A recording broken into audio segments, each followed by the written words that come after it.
चंबल के बिहार में सालों से डाकुओं का अड्डा रहा है। एक जमाने में चंबल के आसपास के गांवों में डाकुओं का एक ऐसा खौफ था कि लोग बाहर निकलने से भी डरते थे। देश में कई बड़े डकैत हुए, इनमें से इसे कई महिलाएं भी थी।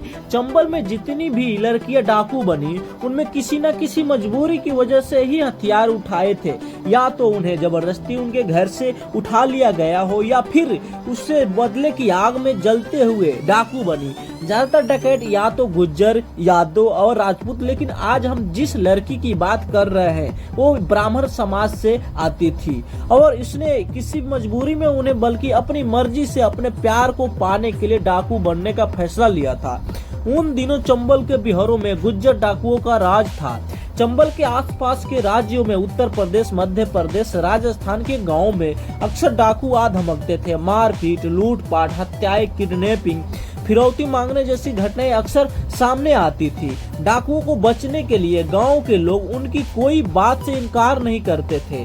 90 के उसी दौर में उत्तर प्रदेश के इटावा जिले के भरो गांव में अक्सर डाकुओं का हमला होता था। गांव में अक्सर डाकू का रज्जन गुज्जर लूटपाट मचाता था। इसी गांव में रहती थी किरण पांडे, जिसे लवली के नाम से जाना जाता था।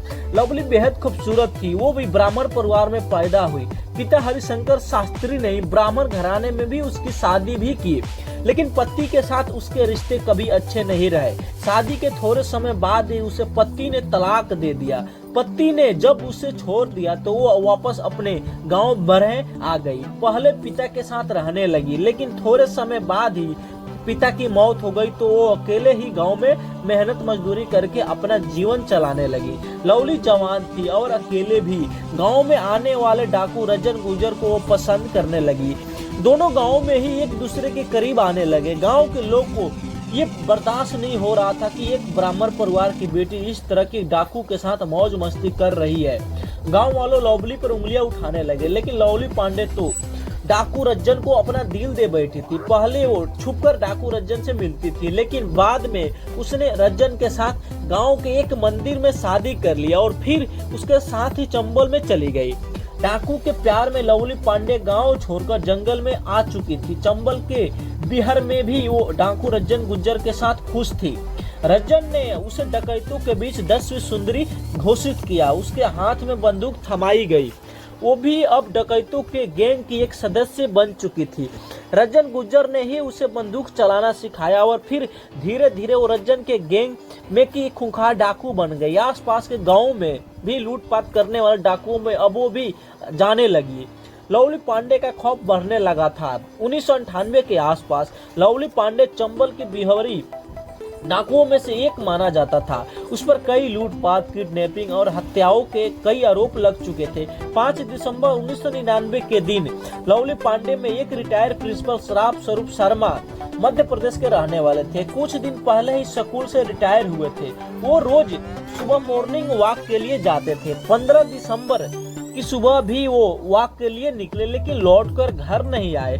परिवार वालों ने पुलिस में रिपोर्ट दर्ज करवाई। करीब एक हफ्ते बाद राम स्वरूप शर्मा के घर एक लेटर आया। ये खत बाकायदा प्रिंटेड लेटर हेड पर था। इस लेटर हेड पर लवली पांडे का नाम, पता लिखा गया था।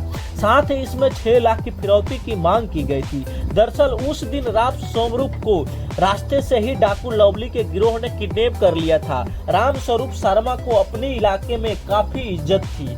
उनके अपहरण की खबर हर तरफ फैल गई और साथ ही उस लेटर हेड का जिक्र में लोगों से चर्चा का विषय बन गया था। रिटायर्ड प्रिंसिपल राम स्वरूप शर्मा डकैतों के चंगुल में थे और मांग की गई थी फिरौती की। लवली पांडे ने इसमें लिखा था कि माता की भेंट के रूप में करीब 6 लाख रुपए भिजवाए। ये हैरान करने वाले मामला था कि डाकू भी लेटर हेड पर फिरौती की मांग कर रहे थे। लवली पांडे के जुर्म पहले ही काफी बढ़ चुके थे और घटना के बाद तो वो पुलिस की हिट लिस्ट में आ गई थी। उसके खिलाफ 50,000 के इनाम की घोषणा की गई थी। इसके बाद भी काफी सालों तक लवली और रजन गुज्जर का आतंक मध्य प्रदेश, राजस्थान और उत्तर प्रदेश के गांवों में रहा, लेकिन 2000 में पुलिस ने एक एनकाउंटर में लवली को मार गिराया।